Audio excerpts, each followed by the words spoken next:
Monsieur le président, monsieur le ministre, messieurs les rapporteurs, si le travail éloigne de nous trois grands mots, comme l'écrivait Voltaire, il est parfois malheureusement un lieu de violence ou de harcèlement. L'Organisation internationale du travail a adopté en 2019 une convention qui entend renforcer la lutte contre ces violences. Nous soutenons pleinement cet objectif. La première des nécessités est de dresser un état des lieux afin de connaître l'ampleur de ces phénomènes, les mécanismes à l'œuvre et les personnes qui en sont victimes. Nous devons avoir une idée précise du problème si nous voulons y apporter une réponse adéquate. L'adoption de cette convention nous incite à nous doter d'outils statistiques qui permettront d'acquérir ces connaissances. Pour éliminer les angles morts, tous les acteurs du domaine devront également être à même d'identifier les faits de violence et de harcèlement. Les victimes de ces pratiques sont souvent des personnes vulnérables. Il nous faut veiller à les en protéger.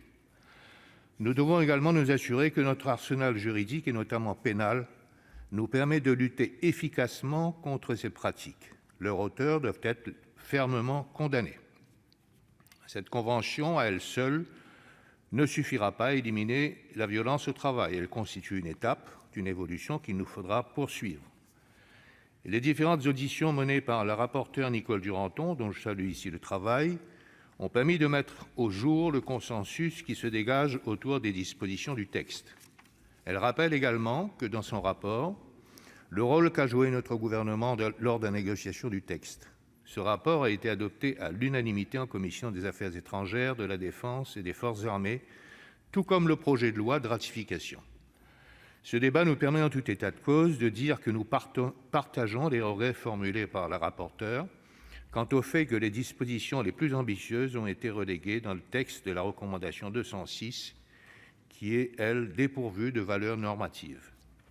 Nous comprenons ces regrets, mais nous savons aussi que la modération est souvent le prix du consensus. Ces consensus qui permettent le progrès. Il nous semble en outre que la modération est la conséquence de la prudence, qui nous commande de ne pas agir brutalement contre une menace qui reste aujourd'hui mal identifiée. Nous sommes également conscients du fait que cette convention devra trouver sa place dans l'ordre normatif français, alors que l'Union européenne exerce sur ce sujet une compétence concurrente. Nous sommes pleinement favorables à ce que le gouvernement se coordonne avec les autorités européennes afin que ces dispositions soient mises en œuvre le plus efficacement possible. Le sujet du harcèlement et de la violence au travail nous concerne tous.